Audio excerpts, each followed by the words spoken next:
அப்படி என்ன மேடம் உங்க தங்கச்சி சாரி என் தங்கச்சி வெண்ணிலா மேல கோவம்? எதுக்கு இப்படி பழி வாங்கணும்னு துடிக்கிறீங்க? ரொம்ப ஓவரா பேசுற. மேடம் நான் பேசல மேடம், நீங்க என்ன பேச வைக்கிறீங்க. உங்களுக்கு ஒண்ணு தெரியுமா?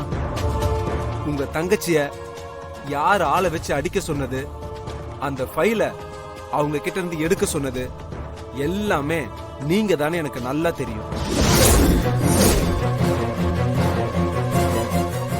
நீங்க அனுப்புன ஆளுங்களை 4 அடி அடிச்சேன், உடனே எல்லாத்தையும் சொல்லிட்டானுங்க. அப்ப ஏன் நான் இத எல்லார்கிட்டையும் சொல்லலன்னு பாக்குறீங்களா? நம்மளால ஒரு பொண்ணு வாழ்க்கை போயிட வேணாம் தான் இந்த உண்மையை யாருக்கிட்டையும் சொல்லல மேடம். ஆனா எல்லா நேரமும் நான் இப்படி இருப்பேன்னு நினைச்சிடாதீங்க, புரியுதா? என்னடா மிரட்டுறியா?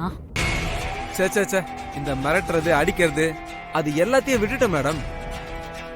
வெண்ணிலா எனக்கு தங்கச்சினா நீங்களும் எனக்கு தங்கச்சி தானே, அதான் அன்பா எச்சரிக்கிறேன். ரேப் பண்ண போனவளே தங்கச்சி தங்கச்சின்னு சொல்றீங்க, உனக்குலாம் அசிங்கமா இல்ல? மேடம் அதை செய்ய சொன்னதே நீங்க தானே மேடம். ஏதோ பணத்துக்காக ஆசைப்பட்டு அப்படி பண்ணிட்டேன். ஆனா பணம் மட்டும் வாழ்க்கை இல்லைன்னு என் தங்கச்சி வெண்ணிலா நிரூபிச்சுட்டாங்க. இனிமே வெண்ணிலா மேல கை வைக்கணும்னா என்னை தாண்டி தான் வச்சாங்க. இனிமே அவங்க நிழல கூட நீங்க நெருங்க முடியாது. என்ன சவாலா? அப்படிதான் வச்சுக்கோங்களேன். ஆனா நான் இங்க சம்பளத்துக்காக வேலைக்கு சேர்ந்தேன்னு நினைச்சீங்களா? உங்க கிட்ட இருந்து என் தங்கச்சியை காப்பாத்துறது தான் என்னோட வேலை. அவங்களை இனிமே தொட நினைச்சீங்க அப்புறம் நீங்க ரொம்ப ஃபீல் பண்ணுவீங்க மேடம். என்ன மேடம் அப்படி யோசிக்கிறீங்க? இவனுக்கு எல்லாம் தெரிஞ்சிருச்சு, இவனை எப்படி யாரை வச்சு போட்டு தரலான்னு பிளான் பண்றீங்களா? நீங்க நினைப்பீங்க, ஏன்னா சொந்த தங்கச்சியை கொல்ல துணிஞ்ச ஆளாச்சே, நான்லாம் ஒரு ஆளே இல்லை உங்களுக்கு. ஆனா அது உங்க கனவுலயே முடியாது. இனிமேலாவது இந்த மாதிரி தப்பா யோசிக்காம இந்த அன்பான குடும்பத்துல சந்தோஷமா வாழ வழியை பாருங்க.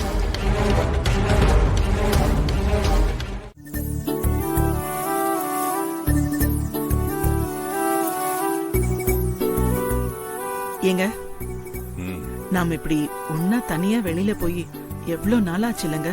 ஆமல இல்ல, கல்யாணம் ஆன புதுசுல போனது. அப்புறம் நான் அப்படியே கடை வேலைன்னு ஓட ஆரம்பிச்சிட்டேன். நீ என் குடும்பத்தை பாக்குறதுல பிஸி ஆயிட்ட. இதுல நாம எங்க தனியா வெளியே போறது? ரொம்ப நாளைக்கு அப்புறம் இன்னைக்கு நாம 2 பேரும் தனியா போறோம்.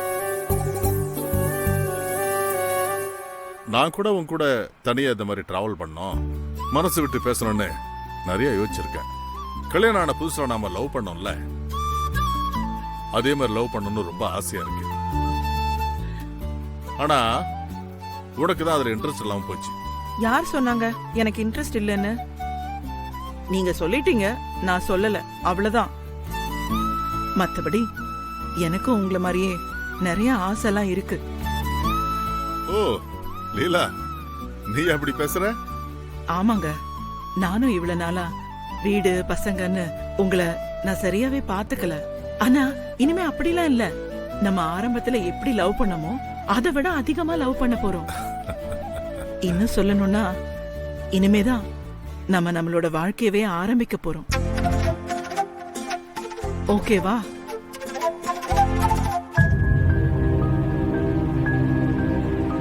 என்னங்க பதிலையே காணோம்? ஓகே தானே? ஓகே தான்.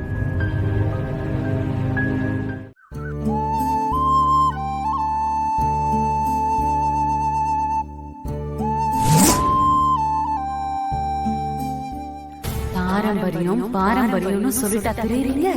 உங்க பாரம்பரியத்துல இன்னைக்கு ஒரு கருப்பு புள்ளிய வைக்கிறேன். பெரியம்மா, நான் காலேஜுக்கு போயிட்டு வரேன். அருவி, சொல்லுங்க நீ. என்ன காலேஜ்க்கு கிளம்பிட்டியா? ஆமா நீ, டெய்லி அதே கிளாஸ் ரூம், அதே காலேஜ், அதே ப்ரொஃபசர். போர் அடிக்குது. இதெல்லாம் எவன் தான் கண்டுபிடிச்சானோ? என் நிலைமைய பார்த்தா உங்களுக்கு சிரிப்பா இருக்குல்ல? சச்ச, அப்படியெல்லாம் இல்ல. உன் ஃபீலிங்ஸ் எனக்கு புரியும். நானும் காலேஜ்க்கு எல்லாம் போயிருக்கேன்ல. புரிஞ்சா சரி. சரிங்க நீ, நான் போயிட்டு வரேன். அருவி, நீ இன்னைக்கு காலேஜ்க்கு போயே ஆகணுமா? ஏன் அண்ணி என்னாச்சு?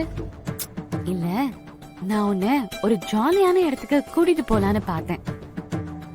எங்க அண்ணி? அது சஸ்பென்ஸ். ஆனா அங்க போனா செம ஜாலியா இருக்கும். நாள் போறதே தெரியாது. அப்ப போலாம் அண்ணி. எப்படியும் காலேஜ் போரிங்கா தான் இருக்கும். சரி, போலாமா? ம், வா.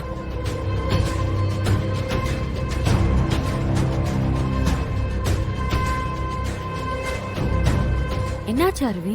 ஏன் நின்னுட்ட? இல்ல, அம்மா கிட்ட காலேஜ் போறேன்னு சொல்லிட்டேன். இப்ப காலேஜ்க்கு போகாம வெளியில போனது தெரிஞ்சா பிரச்சனை ஆயிடும். அதான்.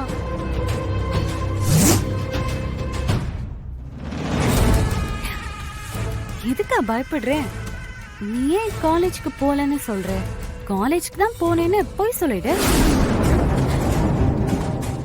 என்னது பொய்யா? அம்மாக்கு தெரிஞ்சா அவ்வளவுதான். இது வரைக்கும் நான் பொய் சொல்லி காலேஜ் கட் பண்ணதே இல்ல. இது அண்ணாமலை குடும்பமா இல்ல ஹரிச்சந்திரன் குடும்பமான்னு தெரியல. யாரை கேட்டாலும் பொய் சொல்ல மாட்டேன், பொய் சொல்ல மாட்டேன்ட்டு.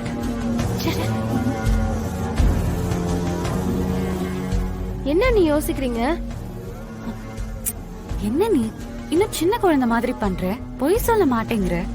பொய் சொல்றது தப்பு இல்லையா நீ? இங்க பாரு அருவி, நாம நம்ம சந்தோஷத்துக்காக நாம பொய் சொல்றது தப்பே இல்ல.